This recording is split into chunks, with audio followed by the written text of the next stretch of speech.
तो जीवन में जब भगवान आते हैं तो शिव रूपी विश्वास आता है। विश्वास का आगमन हो तो व्यक्ति शिव जैसा कल्याणकारी बन जाता है। प्रहलाद को विश्वास था, इसलिए प्रहलाद के कहने पर खंभे से नरसिंह का प्राकट्य हुआ, है ना।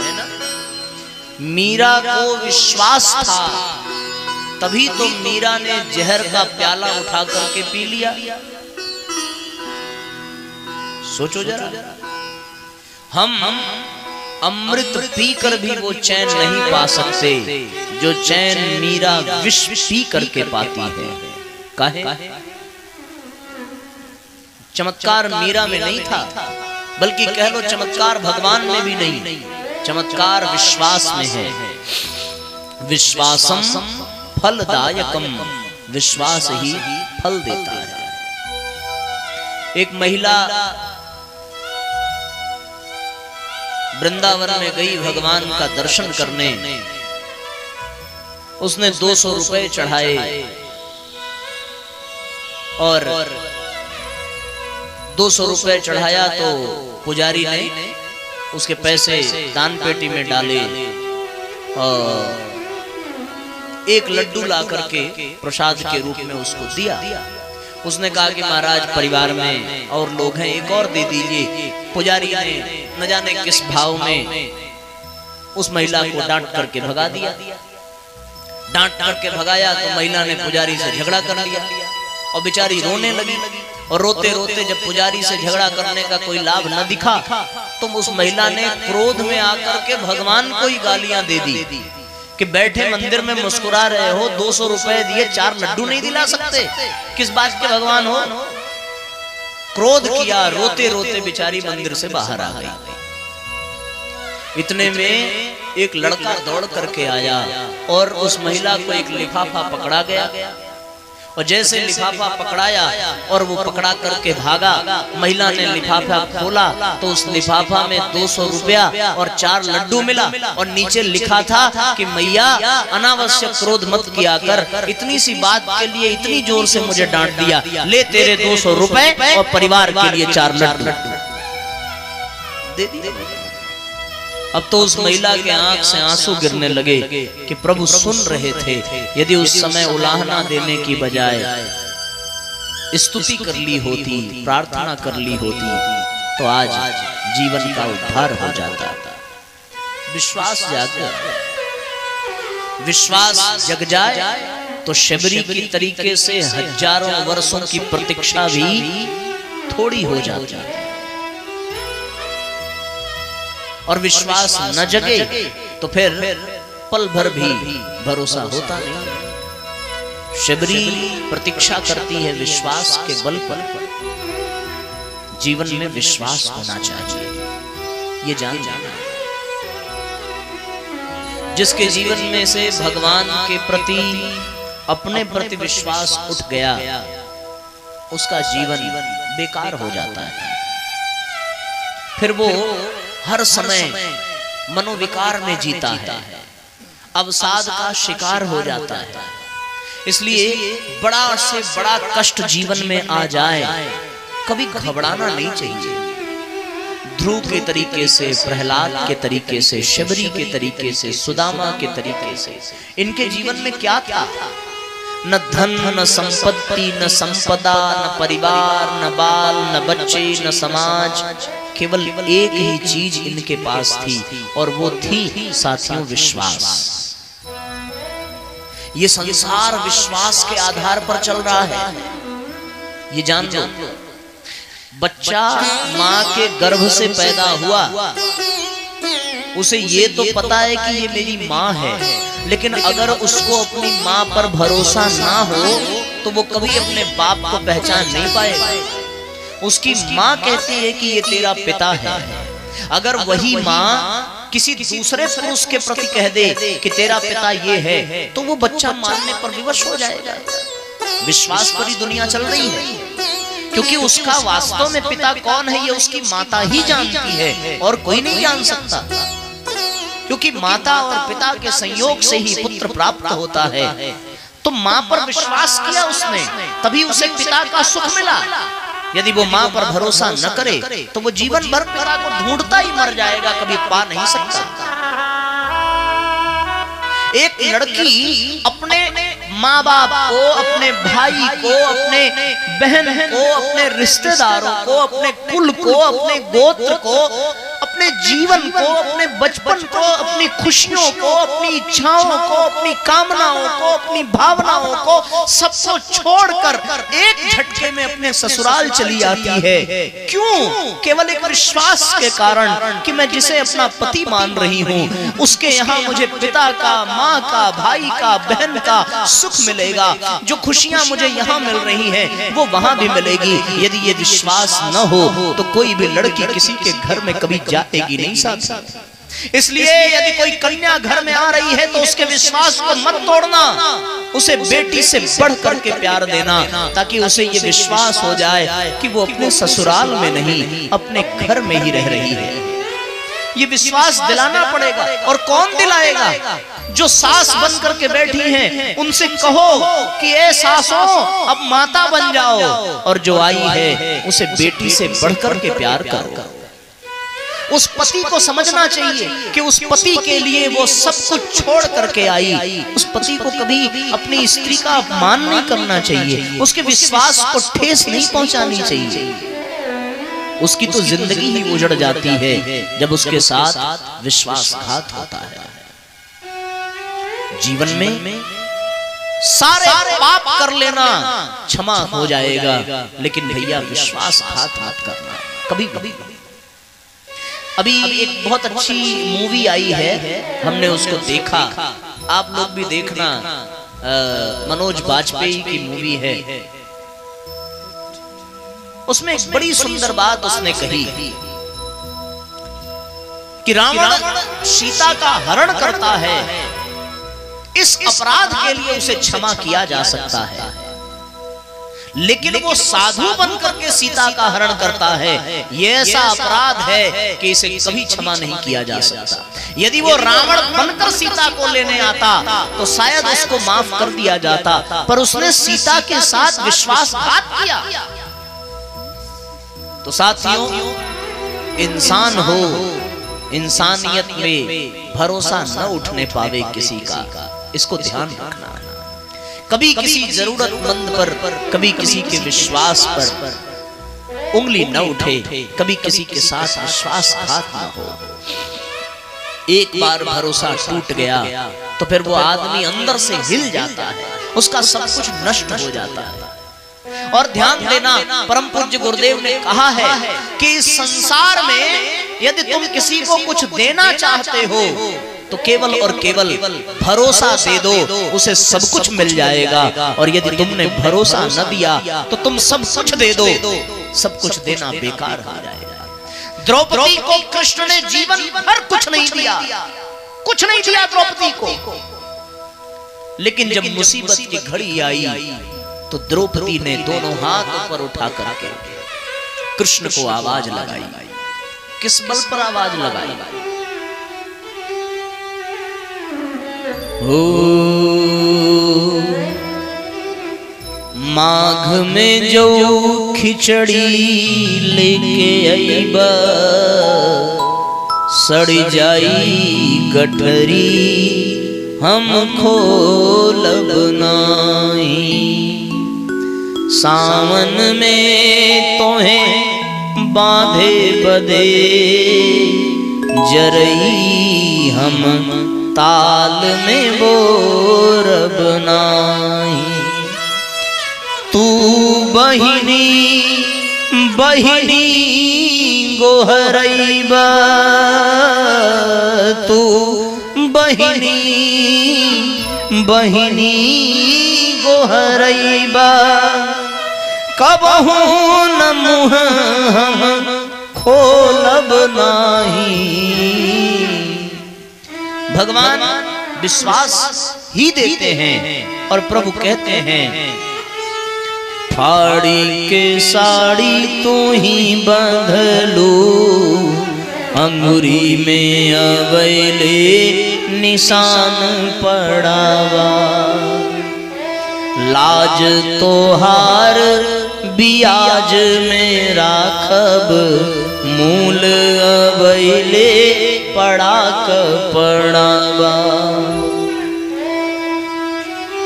ओ काहे बदे अकुलायल बाड़ू, तोहरे बदे भाई खड़ावा। साड़ी के ऊपर साड़ी बिछैबे, मूल अबैले पड़ा पड़ावा। ये क्या है? विश्वास है। वो विश्वास द्रौपदी को अर्जुन के गांडीव में नहीं दिखा, वो विश्वास द्रौपदी को भीम की गदा में नहीं दिखा, वो विश्वास युधिष्ठिर के धर्म में नहीं दिखा, वो पितामह भीष्म की नजरों में द्रौपदी को भरोसा नहीं हुआ, द्रोणाचार्य की शक्ति पर, धनुर्विद्या पर द्रौपदी को विश्वास न हुआ। अकेले द्वारिकाधीश की एक मुस्कान पर विश्वास हो गया। उस विश्वास के सहारे द्रौपदी ने दुशासन को पराजित कर दिया। ये भरोसा यदि आप किसी को दिला सकें तो आपके जीवन में साक्षात कृष्ण का ही दर्शन हो जाएगा। जब आप किसी अंधकार में अकेले खड़ी हुई स्त्री के सामने से गुजरे और वो स्त्री आपको देख करके भयभीत न हो, तो जान लेना कि तुम्हारे अंदर कृष्ण बैठा है। और यदि वो स्त्री तुम्हें देख करके अपनी नजरें नीचे कर ले, तो जान लेना कि तुम्हारे हृदय में अभी दुशासन चल रहा है। कोई भाई जिसे इस बात का भय हो कि कहीं तुम उसके संपदा को हड़प न लो और वो बंटवारा करने लगे, तो जान लेना कि तुम्हारे हृदय में दुर्योधन पल रहा है। और कोई भाई यदि तुम्हारे थाली में तुम्हारा जूठन भी खाने को तैयार हो जाए भैया, तो जान लेना कि तुम्हारे भीतर राम और भरत जैसा भाई पल रहा है। इस विश्वास की आज समाज में आवश्यकता है। ये विश्वास होना चाहिए। यदि ये विश्वास न हो तो घर बिखर जाता है। पत्नी को पति पर भरोसा न हो, पति को पत्नी पर भरोसा न हो, बहन को बहन पर न हो, भाई को भाई पर न हो, संतान को पिता पर न हो, पिता को संतान पर न हो। भगवान जब वन को जाने लगे तो दशरथ ने रो करके सुमंत्र से कहा था कि मुझे पता है मेरा राम कभी वापस नहीं आएगा। हे यार ये सुमंत्र, लेकिन एक काम करना, समझा बुझा करके सीता को जरूर वापस ले आना। वो अभी बच्ची है, राजमहलों में पली है, राजमहलों में रही है, वो वन के कांटे को बर्दाश्त नहीं कर पाएगी। मुझे पता है कि राम नहीं आएगा, ये राम पर विश्वास है। भरत जब कौशल्या के कक्ष में गए तो कौशल्या दीवाल का सहारा लेकर विलाप कर रही थी। भरत के नेत्रों में शर्मिंदगी के आंसू थे। दूर से कौशल्या ने भरत को देखा, दौड़कर भरत के पास आई और भरत को अपने हृदय से लगा लिया। भरत के मुंह से इतना ही निकला कि माँ, भैया को वनवास हुआ है, विश्वास करो इसमें मेरा कोई हाथ नहीं है, मैं अयोध्या का राज्य नहीं चाहता। तू भी मुझे यही सोचेगी कि भरत भी राजा बनना चाहता है। मैया मैं हाथ जोड़कर तेरी शपथ कहता हूँ, मुझे राज्य नहीं चाहिए। जिसका बड़ा भाई वन की ठोकरें खा रहा हो, वो इस राज्य का राजा बनकर के कैसे जीवित रह सकता है। कौशल्या ने कहा, भरत मुझ पर जो संदेह करे उससे बड़ा अभागा कोई नहीं है। मुझे राम से अधिक तुझ पर विश्वास है बेटा। बस इतनी सी प्रार्थना है कि मुझे मेरे राम के पास भेज दे, क्योंकि राम के बिना मैं यहाँ जिंदा नहीं रह सकती। ये विश्वास है भरत के ऊपर, और उस विश्वास को भरत ने बचाया है। दुनिया में बहुत सी घटनाएं आपने सुनी होंगी, अखबार में बहुत से चरित्र सुने होंगे। जमीन के लिए, परिवार के लिए भाई ने भाई का कत्ल कर दिया, बड़े बड़े आडंबर रचे गए, पर इतिहास में केवल एक ऐसा भाई पैदा हुआ, भरत, जिसने अयोध्या जैसे साम्राज्य को भी ठोकर मार दिया, ये कह करके कि ये राम की है, ये मेरी अयोध्या नहीं है, ये राम की अयोध्या है। और अपने गुरु के सामने, भरी सभा में, भरी प्रजाओं के सामने भरत ने कहा, आप लोगों ने ये सोचा भी कैसे कि मैं राम को छोड़ करके अयोध्या का राज्य भोगूंगा? यदि आप राम को चाहते हैं तो मेरे साथ कदम मिलाइए और मैं आज अभी राज्याभिषेक की सारी सामग्री लेकर के वन में जाऊंगा, अपने भैया राम को मनाऊंगा और मना करके उनको अयोध्या वापस ले आऊंगा। क्या है विश्वास? विश्वास। जब भरत की सेना चित्रकूट पहुंची, सभी माताएं पहुंची, गुरु वशिष्ठ पहुंचे, निषाद राज पहुंचे, आर्य सुमंत्र पहुंचे, सब पहुंचे। लक्ष्मण ने वृक्ष के ऊपर खड़े होकर के देखा कि भरत आ रहे हैं। क्रोधित हुए कि भैया भरत ने राज्य के लोभ में आपके ऊपर आक्रमण करने सेना को लेकर आया है। भगवान राम ने बड़ी सुंदर बात कही। पहले जब सुना कि भरत आ रहे हैं, प्रभु के आंखों से आंसू छलछला पड़े। लक्ष्मण ने कहा कि भैया आप भोले हैं, आपको लगता है कि भरत आप जैसा है, आप सबको अपने जैसा समझते हैं। अरे वो अगर उसे आना ही था तो वो सेना लेकर के क्यों आया? प्रभु राम ने एक बहुत बड़ी बात कही कि लक्ष्मण, एक बार स्वर्ग के राज्य का अहंकार इंद्र को हो सकता है, तीनों लोकों के राज्य का अहंकार इंद्र को हो सकता है, पर मैं सत्य कहता हूँ 14 भुवन को यदि भरत के चरणों में रख दिया जाए तो भी भरत कभी मेरे से विमुख नहीं हो सकता। तुम भरत को नहीं जानते। ये क्या है? ये विश्वास है साथियों। इस विश्वास के आधार पर राम का परिवार आदर्श परिवार बन सका। ऐसा विश्वास हमारे जीवन में होना चाहिए, ऐसा भरोसा हमारे जीवन में होना चाहिए। दो भाइयों की बड़ी सुंदर घटना है, बार बार मैं सुनाता हूँ। एक बड़ा भाई, एक छोटा भाई। खेत में अनाज हुआ, अनाज का बंटवारा हुआ, 100 बोरियां इसको मिली, 100 बोरियां उसको मिली। छोटे भाई ने कहा, भैया आप घर भोजन करके आ जाओ, तब तक मैं अनाज की रक्षा करता हूँ, फिर मैं भोजन करूंगा, उसके बाद फिर अनाज घर उठा करके ले जाएंगे। बड़ा भाई भोजन करने गया। छोटे भाई के मन में आया, मेरा तो अभी विवाह भी नहीं हुआ, मुझे अनाज की अधिक आवश्यकता नहीं, भैया का परिवार है, बिटिया बड़ी हो रही है, विवाह करना है, धन की आवश्यकता है। उसने अपने अनाज से 10 बोरियां निकाली और भाई के अनाज में 10 बोरियां मिला दी। भाई भोजन करके आया और उसके बाद छोटा भाई भोजन करने गया। बड़े भाई ने सोचा, मेरा तो परिवार है, मेरे तो बच्चे हैं, कुछ दिन में लड़का बड़ा होकर कमाने लगेगा, मैं अधिक पैसा लेकर के अनाज लेकर क्या करूंगा? भाई का अभी परिवार बसना है, छोटा है, प्यारा है। उसने भी 10 बोरी उठाई और अपने भाई के अनाज में मिलाया। आप कल्पना करके देखो, जब दोनों भाई वापस लौट करके आए और दोनों ने अपनी बोरियां गिनी तो दोनों के आंखों में आंसू थे। वहां अनाज घटा नहीं, लेकिन वहां प्यार बढ़ गया, वहां समर्पण बढ़ गया, वहां विश्वास बढ़ गया। अरे थोड़ा नुकसान भी सहना हो तो सह लेना भाइयों, लेकिन अपने परिवार के जनों के साथ कभी भी विश्वासघात मत करना। इससे बड़ा अपराध और कुछ नहीं है।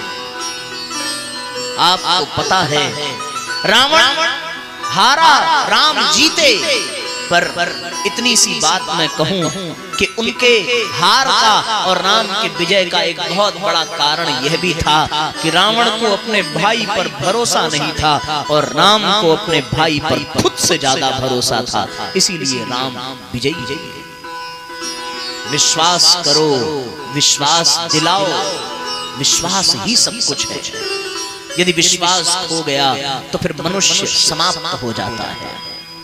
विश्वास में बड़ी ताकत है। एक जंगल में एक महिला भटक गई, पानी भरने गई थी, नई नई ससुराल आई थी, रात हो गई, पेड़ के नीचे बैठ करके बेचारी रो रही थी कि काश कोई रास्ता बता देता, काश मैं अपने घर चली जाती। उसके पास कोई साधन नहीं था। एक रास्ते से आदमी गुजरा, उस महिला को देखा। आदमी ने पूछा, देवी यहाँ क्यों हो, कैसे हो? वो महिला जवाब न दे सकी। उस आदमी ने कहा कि मुझे अपना मित्र समझो।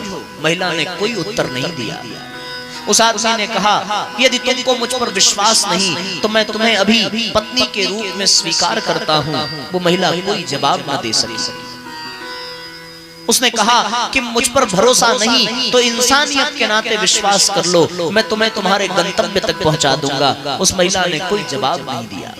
फिर अंत में विचार करते करते उस आदमी ने कहा कि बहन, मुझे अपना भाई मान लो, मैं तुम्हें अपनी बहन मानकर तुम्हारे घर छोड़ दूंगा।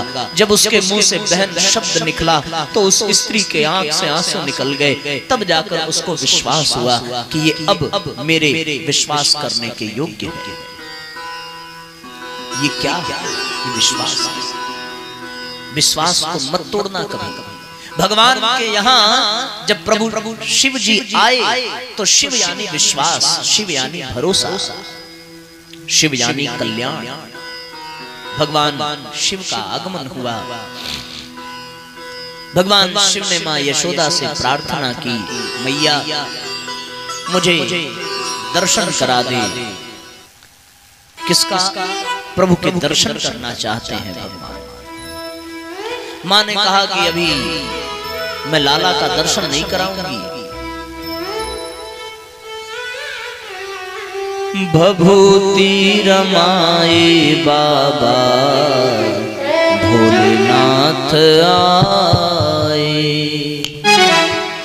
भोलेनाथ आए बाबा डमरू बजाए, भोलेनाथ आए बाबा डमरू बजाए, भभूति रमाए बाबा भोलेनाथ आए, भभूति रमाए बाबा भोलेनाथ आए, भोलेनाथ आए बाबा अलख जगाए, भोलेनाथ आए बाबा अलख जगाए, भभूति रमाए बाबा भोलेनाथ आए, भभूति रमाए बाबा भोलेनाथ आए।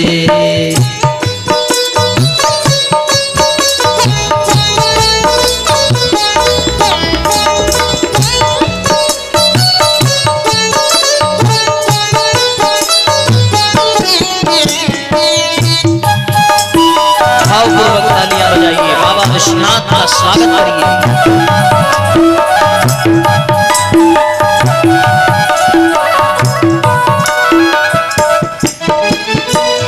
सखी एक बोली मैया बाहर पधारो, सखी एक बोली मैया बाहर पधारो, आयो एक बाबा दिखे बड़ मतवारो, आयो एक बाबा दिखे बड़ मतवारो, भिक्षा दई के कह दो आसन पधारो, भिक्षा दई के कह दो आसन पधारो, भभूति रमाए बाबा भोलेनाथ आए, भभूति रमाए बाबा भोलेनाथ आए। मैया ने हीरे मोती की थाल सजाई है और बाबा विश्वनाथ के सामने लेकर के आई है।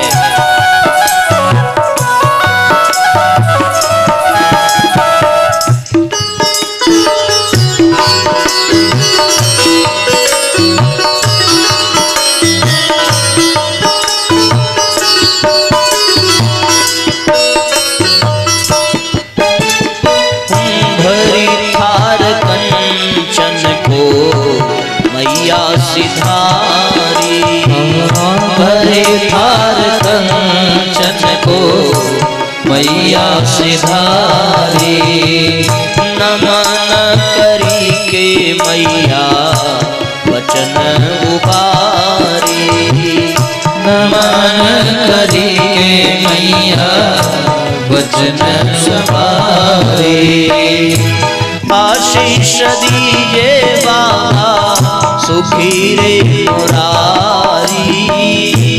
आशीष दीजे बाबा सुखी रे मुरारी। भभूति रमाए बाबा भोलेनाथ आए। भभूति रमाए बाबा भोलेनाथ आए। बोले बाबा मैया से आशीष लीजे। बोले बाबा मैया से आशीष दीजे। किंतु एक कहे तो मैया सिद्ध करीजे। किंतु एक कहे तो मैया सिद्ध करीजे। लाई के लाला मैया हाथ धरीजे। लाई के लाला मैया हाथ धरीजे। भभूति रमाए बाबा भोलेनाथ आए।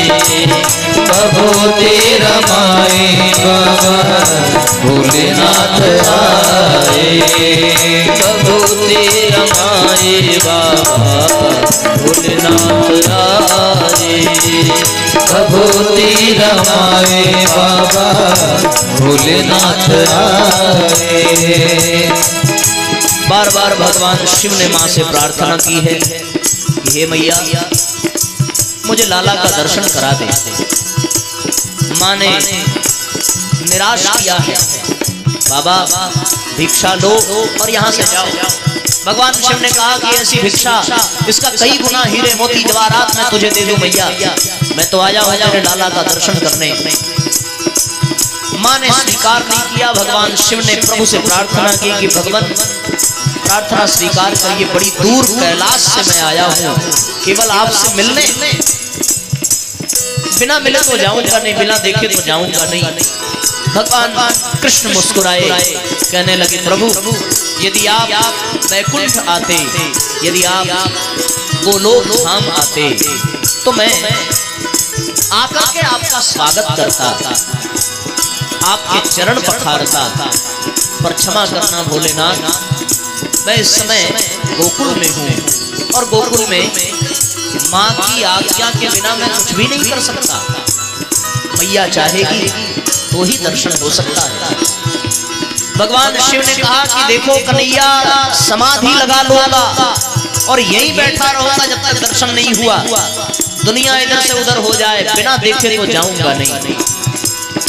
प्रभु ने लीला करी। जब ये जान गए कि बिना भोलेनाथ से मिले काम बनेगा नहीं, तब भगवान ने पालने में रोना प्रारंभ किया। मैया दौड़कर पालने के पास आई, दूध पिलाने की कोशिश की पर भगवान दूध पीते नहीं। माँ को लगा अभी तो सोया था, अचानक रोने क्यों लगा।